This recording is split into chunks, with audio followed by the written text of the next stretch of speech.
Hey there, welcome to the DFS Build NBA edition. I'm Kevin Roberts, going solo today, trying to get this video early to help you on a huge 10-game slate over at DraftKings. Should be a lot of fun. Yesterday could have been a lot of fun if Patty Mills wouldn't have been absolutely horrendous. Also got hit by a couple other values like Dinwiddie and Jaquez. So, could have been a fun night for me personally. Ended up just breaking even. So can't complain. Anytime you don't lose money, that is a win. But yeah, onward and upward. This is a 10-game slate. I'll try to get through it pretty quickly, or as quick as I can, while also still providing a little bit of insight. Obviously, it's early in the day. News is going to hit, especially on 10-game slate. Shit is going to hit the fan. Just adjust as needed and use this insight as best you can. For any guys that are openly questionable today, I will try to touch on that and let you know how I feel about them if they're in, and other guys if they're out, and that kind of thing. So if you are new to our channel, we obviously break down slates for NBA and NFL, and we'll be doing MLB this year as well. So please give our videos a like if we help you out in any way, and also give the channel a subscribe so you can get alerted for future videos. And then we obviously know that we're helping you out and doing the right thing. Okay, so I'm using DFS Hero, cool lineup optimizer, to have my projections all in front of me here. I recommend giving it a try. It's got a lot of cool features. So you can actually get a 15% off discount if you click the link in the video description below. So a little bit of money saved to take a chance on a new tool that could possibly help you get a takedown. All right, let's not waste any more time. Let's dive right into it. We have first game of the night, Cavs and Hornets. Spida is out per usual. Max Strus he's been upgraded to questionable, so that would increase his chances of playing. And Dean Wade is out. I mean, the Hornets in theory are a good matchup, so I think the Cavs are fine. Jarrett Allen, Darius Garland look totally playable. Evan Mobley seems to be kind of limited still, so I wouldn't really go there. I do think now that Mobley's in the mix again, Karis LeVert at 7-3 is not as inviting as he normally is, but I think all these guys are playable outside of Mobley. I just don't think I'm going to get to them. I think there's better plays on the slate, and obviously the spread indicates blowout risk. So you can play these main Cavs. I would go with Jarrett Allen or Garland for the most part, but I probably will not be. On the other side are the Hornets. Really not a good matchup for them at all. Blowout risk. Cavs, tend to be good defensively. Charlotte tends to struggle to score. Their implied total is 98.25, so that's gross. They're probably going to have a tough time. I do think Miles Bridges at 7.9 is a fine GPP play just because he has a really high ceiling. I don't really like him in this spot, though. I mean, I won't make him a priority, but if you land on Miles Bridges as an unowned option with 50-plus fantasy point upside, that's fine. Brandon Miller is just okay at 6.5. And you can look at Trey Mann or Michik for value, but I don't think I'll be going there because there's a lot of value on a 10-game slate, and surely a lot of value that's going to present itself later with other news. All right, next game, Warriors and Magic in Orlando. This is another game that I'm probably just going to avoid. It's going to be a slower defensive battle. It does have a 3.5-point spread, but it's got 217.5 total. It's in Orlando. Golden State just played last night. So I think we know Jackson Davis is out again. Oh, he was out yesterday. He's questionable for today. So obviously if he's out, there's a little bit more value there. You can play Kevon Looney as a punt at like 3K. He actually, let's see, what did he do yesterday? He did play 19 minutes, he got 16 fantasy points. So it doesn't feel great, but if Jackson Davis is out, that's there. That's something you can consider. If Klay Thompson stays in the starting lineup at 5.7K, you could do a lot worse. He smashed last night. I think Steph Curry at 8.6K as a tournament play, he's viable, but it's not a good spot. I don't really like the Warriors here at all, and I'm not getting to anybody when I'm starting my early build process here.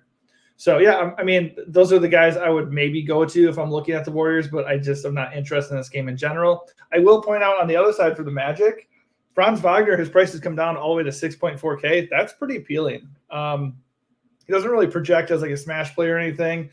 Just a 15% boom rating at DFS Hero, and the matchup isn't really very good for him specifically. But the price is just too good for me to completely eliminate him from my player pool. So I will consider him for sure at that price. As far as value, Jonathan Isaac smashed, had over 40 fantasy points in his last game. At 4K, we know he's going to get about 20 to 25 minutes off the bench. I'm okay with that. If you land on Jonathan Isaac, that seems like he's a pretty good value. I think, how has Cole Anthony been doing? I think at 4.4, he's a little appealing. 31 minutes last game, 36 fantasy points. I think he's an okay value at 4.4, but I would prefer Jonathan Isaac probably. All right, next game, we have the Nets and the Wizards. It feels gross, but this is one of my favorite games to target on the slate. Obviously, Brooklyn is without Cam Johnson and Dennis Smith Jr. That's not like massive for usage sake, but it's not nothing. Cam Thomas missed last game, and he's questionable. If he's in, Cam Thomas himself at 7.2 looks pretty good. He's got the best projection for the Nets. I would have no problem getting to him. If he's out, that just makes Mikal Bridges and Dennis Schroeder pop way more, and those guys would look really, really good. I mean, it's the Wizards, and it's going to be an up-tempo game with no defense. So, I mean, Brooklyn offensively struggles, so even in a really good matchup, they could fail. But, I mean, you just got to take those chances. I mean, basically, anytime somebody is coming in at discounted pricing against the Wizards, you got to think about it. So I'm definitely looking at Mikal Bridges and Dennis Schroeder, but the guy I'd prioritize is going to be Nick Claxton. He's just been way too cheap compared to where he was priced earlier in the year. And, you know, he's just it's easy for him. There's always an easy path for him to get to, you know, where we need him to be as far as getting blocks and steals and rebounds and easy buckets. And the Wizards are a really, really good matchup for centers. They rank 26 against centers on the year. Let's see. He put up 37 fantasy points per game in 3 meetings with them. So this is a matchup he likes. So he's very close to a core play for me. I mean, starting out, I have him locked into my lineup currently. He is going to be owned, but he projects well, and everything looks good for him. So I don't really give a shit. All right, on the other side are the Wizards. It's not as good of a matchup for Washington as it is for Brooklyn, but it's also not bad. Kyle Kuzma is back, which does take away some of the shine of, you know, Jordan Poole, and Jordan Poole's price has come up to 6.9K. Still viable. Kuz and Poole look fine. Denny Avdia looks totally fine. He was a last-second scratch last game, so keep an eye on his status. But, you know, his prices come up a little bit, but it's a good game environment overall. So I think these guys are all totally in play. Corey Kispert went off in his last game, so he could end up being a little bit trappy, but he's still a decent price. He still has a good role. He projects okay, and right now he's not carrying any ownership. So I actually like Kispert just fine at 5.4K right now. I'm not going out of my way to prioritize Wizards just because it's a huge slate and there are other guys I like. I'd probably lean on the Nets side of this game, but I think if you land on Wizards, there's nothing wrong with that. Possibly one of my favorite games of the entire slate, and one that might end up getting a little bit overlooked, is the Blazers against the Hawks. Obviously, the Hawks don't defend. They push the pace. So this total being only 217.5 is more reflective on the Blazers being inept offensively, which has everything to do with, you know, Malcolm Brogdon being out, Anthony Simons being out, DeAndre Ayton being questionable. So obviously it's tough to trust the Portland offense and like keeping this game close. It does have a 10.5 point spread. But I like it. I think anytime you're going against the Hawks or Wizards, you need to look at those plays and think about whether or not they would be viable. I think they are. I think Delano Banton stands out. I think he's one of my favorite plays at 6K. That feels steep for him for sure. I totally understand that. But the problem is there's crazy usage here with Simons and Brogdon out. Jeremy Grant is doubtful. So, I mean, this dude played 39 minutes last game, had 56 fantasy points. When he's been fed minutes, he's been crushing. He had a game like 5 games ago, 42 minutes, 46 fantasy points. He has, even before that, 42 minutes, 38 minutes, 43 and 52 fantasy points. So he is getting it done when he's, you know, a focal point of this offense. So at 6K with a monster roll against the Hawks, fuck yeah, sign me up for that. I'm game. I also like Chris Murray and Chumani Kamara. I mean, these guys are too cheap for dudes in a really good spot that are getting like 30, 35 minutes right now. Assuming Jeremy Grant is indeed out, I'm like really close to locking those guys in. I just really like this game, and I think the Blazers look great. Let's see. Well, Scoot Henderson is also in play at 6.1K. In theory, he's a great play. Problem is he gets in crazy foul trouble all the time. So I think you can definitely use him. He is point guard only, which is a little restrictive, and he fouls all the time. 3 of his last 4 games, he has 5 fouls. So that impacts his minutes. That impacts his ceiling. So I think he's totally viable. He does have some upside, especially in this matchup and with the role he's going to be looking at. So I think you can play him, but I think I would side with Banton. On the other side are the Hawks. Obviously, they have a very good matchup in this game as well. DeJounte Murray looks like perhaps the best spend of the slate. Do keep in mind he is questionable with a back issue. So obviously, if he's out, we would be looking at all the value here for the Hawks. We'd get major upgrades for this Vit Krejci guy. I don't know what the hell his name is, but he's getting 30 plus minutes anyway. So at 4.2K, you can look at him. He's not very reliable, but if DeJounte was out, he'd be a lot more interesting for sure. And then Boggy would be just a great smash play. He's a good play anyways, but his ownership is up at 23%. So I'm not racing to him at 6.5K unless DeJounte's out. If DeJounte's out, I will eat the chalk there. If DeJounte's in, I'd rather pay up for DeJounte. DeAndre Hunter is also going to be in play with Jalen Johnson on the shelf. Clint Capella is fine, but his minutes are kind of capped. And Bruno Fernando has proven to be a decent value play lately, but I don't think we have to force that. Next game, Clippers and Sixers. This is a game I'm probably just going to fade. On a 10-game slate, you really can pick your spots.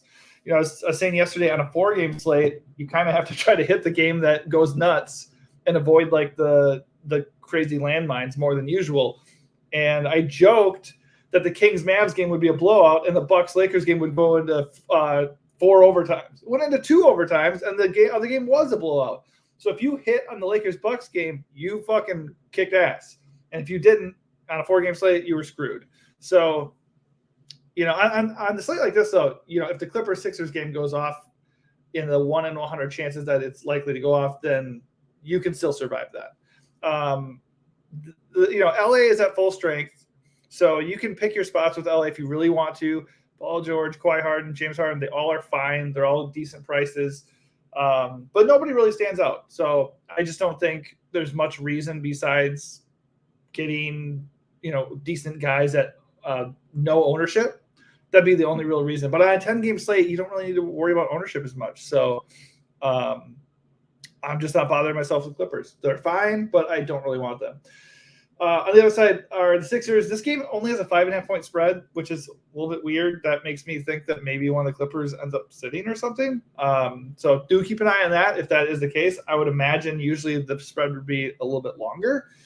Kelly Oubre is questionable for this game. That would open up a little bit of usage for guys like Kyle Lowry and Buddy Hield, and just boost the ceiling for Tyrese Maxey a little bit. So if he's out, Maxey, Tobias, Lowry, Hield would get a little bit of a boost for me. But honestly, it's just as far as ceilings go and price goes, I think Maxey would be the only guy I'd really look at here. Unfortunately, only a 15% boom rating, and the Clippers aren't a good matchup. So I don't think I'm going to get to this game, and I just don't see any priorities here for Philly. One game I really like, even though the spread is gross, Knicks and Raptors in Toronto. This is the biggest spread, or second biggest spread of the night. The Knicks are 13.5-point favorites, as they should be, because Toronto is down to RJ Barrett and Emmanuel Quickley. But the Knicks just play their guys. They play their guys anyways. So Brunson looks really good at 9.4K, has a 45-point fantasy projection at DFS Hero. You can totally play Brunson. The problem is he's had an injury issue recently, so it seems as though when games get out of hand, he's like the guy for the Knicks that gets fewer minutes. He's still going to get like 35 minutes in a close game, maybe more, and probably 30-plus minutes regardless. But I would be a little bit hesitant to make him my priority spend with a lot of other decent guys in the same range. Now, the guys that really, really look good are going to be Miles McBride, Dante DiVincenzo, and Josh Hart. They are all getting 40-plus minutes no matter what happens. So barring that changing, those guys all look awesome, with McBride standing out the most just because he's only 5.6K. And just across the board, this is a good matchup. So all the Knicks starters look pretty good, but Hart, DiVincenzo, and McBride look the best.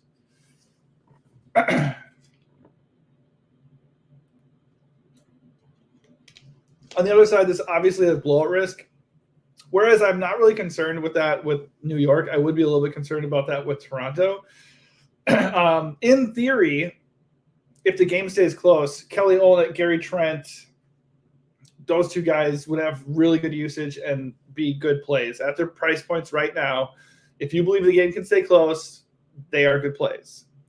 And Javon Freeman-Liberty, 4.1K. He started last game. If he starts again, I mean, that's a pretty good price for a starter with 25, 30 minutes. So not the most reliable guy in the world, but totally viable. I think you can also look at Bruce Brown, Agbaji, Grady Dick. You can look at those guys for sure, but they're less on my radar than the main guys. I think I'd start with Freeman-Liberty just for value's sake, and then if I just want good per-minute guys with big roles at relatively discounted prices, Olynyk and Trent do stand out.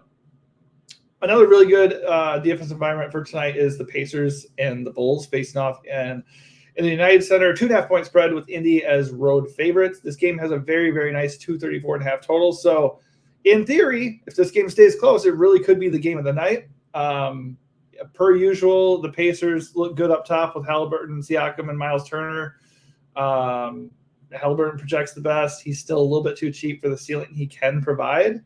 But Siakam and Turner have the best matchup down low because the Bulls don't rebound very well, and they rank 27th against big men. So I think Miles Turner probably is my favorite play here based on price. Worth throwing Aaron Nesmith and TJ McConnell both questionable. If they're out, I suppose Hallie would get a minutes boost, and Andrew Nemhard would be a little bit of a more appealing play at 4.8K.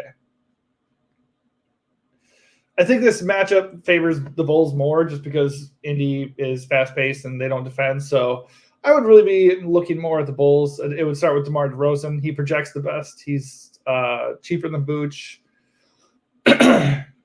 He's actually smashed with 46 fantasy points per game across 3 meetings with the Pacers. So he's my play here. But if you get to Vooch or even Kobe White, that's fine. I think Dosunmu's price at 6.8K has come up a little bit too much. Too rich for my blood there. Lakers and Grizzlies in Memphis. Lakers are 4-point favorites. They did play last night. They were in double overtime. Obviously, they could be really tired. They could end up resting Anthony Davis, and LeBron James is expected to return tonight. So it depends what they do. If Davis is out, then you can still look at LeBron, D'Lo, Austin Reeves again. But if everybody's there, I'm just not really making them a priority. Memphis is not a good matchup. They play slow. They don't put up a lot of points. So it's either a blowout risk or an ugly game. So I don't really like. I mean, the total has 220. It's a 221.5 total. So that's pretty good for this slate. So in theory, Brow and James look good, but I'm not racing to get them tonight. On the other side, you do have Jared Jackson Jr. and Desmond Bane. They look pretty good for their prices. And if the game stays close and we get another shootout with the Lakers, they could be awesome plays tonight. They're not garnering ownership, so they are a little bit interesting. That's about as deep as I'd go with Memphis on this slate as things stand, though. Next game, we have Pistons and Timberwolves. Massive 15-point spread. Minnesota is a huge home favorite, as they should be. Jalen Duren is back. We don't know if Cade Cunningham is going to play or not. I think Duren's fine at 7K. Really not a good matchup at all. They rank second against centers. They also rank first against point guards. So even if Cade is in, while the price is solid, the matchup sucks. So I really am not on the Pistons. I think Marcus Sasser at 5.1K is fine as a value, but not somebody I feel, super good about. I don't see a reason to force Pistons here. I do like the Wolves here. Rudy Gobert is questionable. At 7.8, he would be a fine play if he's in. Anthony Edwards looks awesome if he's in, pushing for a 50-point fantasy projection. And the Pistons rank 30th against small forwards. So he looks great. He's always questionable, so I wouldn't really read too much into his status. Obviously, with Cat still out, his usage is higher than normal. And the Pistons are just a dream spot. So while there is major blowout risk, I would imagine Edwards has a big game if the game does blow out. So I would have a lot of interest in him for sure.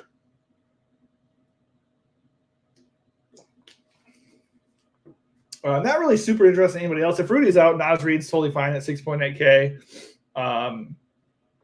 You could totally look at Kyle Anderson at 5.3 as an okay value just because they don't have Cat. And obviously, if Rudy's out, that would be interesting. But and maybe Jade McDaniels at 5K. Just not really values that I love, but they would be viable if Rudy's out.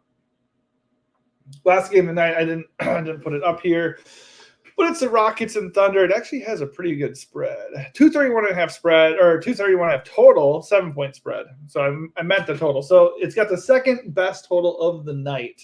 So for that reason, we should be paying attention to it to some degree. And obviously, Jalen Green and Fred VanVleet, their usage has gone way up with Şengün out, and even Jabari Smith to a lesser degree, Ahmed Thompson. I don't really feel like this is the spot to go pay almost 9K for Jalen Green, to pay 8.4 for FVV, to pay 7K for Ahmed Thompson. I don't know. Maybe I'm wrong there. Use them if you don't agree. I just don't think it's the spot where these guys are going to get their ceiling. OKC on the road, it's not a good matchup. So, yeah, I mean, the usage and the production that we're getting out of Jalen Green makes him viable.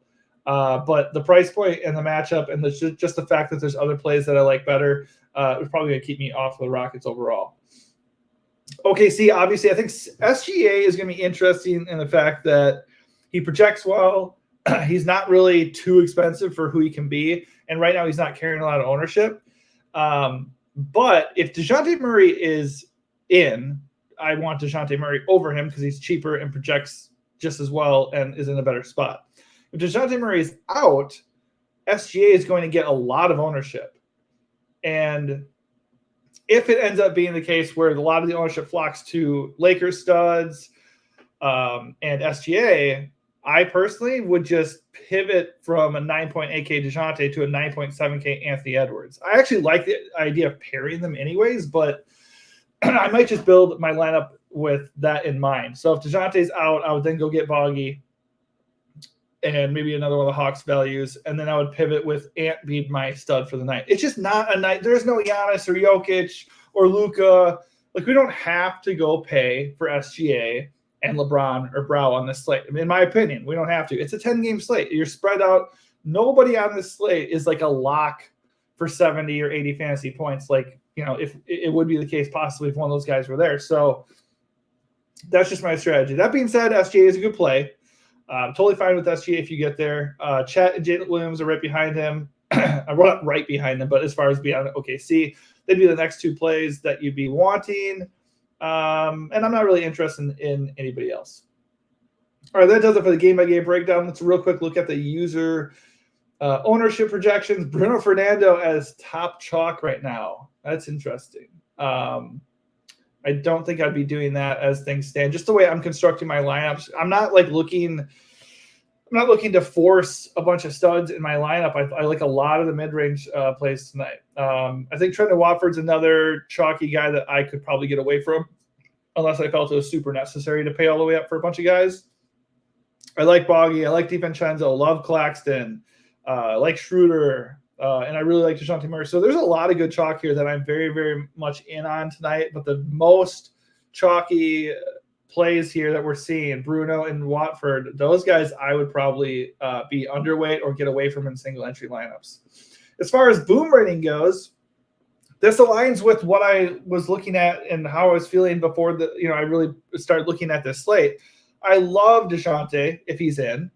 Obviously, if he's out, it's a moot point. And I love Claxton at this bright point. They have the two best boom ratings of the entire slate. They have good matchups. They're good prices. They're both too cheap for who they are, especially DeJounte with that role. He should be over 10K for sure. And then I have no problem with Anthony Davis. I mean, obviously, great boom rating, decent enough spot. He has a massive ceiling, but with LeBron back, I don't feel obligated to pay for him at a high level. All right, that's going to do it for me. Hopefully this helps you in your process. If it does, please give this video a like and also consider subscribing to the channel so you get alerted to more videos. We have MLB coming up, so Taylor and I will be breaking that down as much as we can, and hopefully we can help you win some money across both of these genres. But yeah, that'll do it for me. Thanks for watching, and good luck tonight.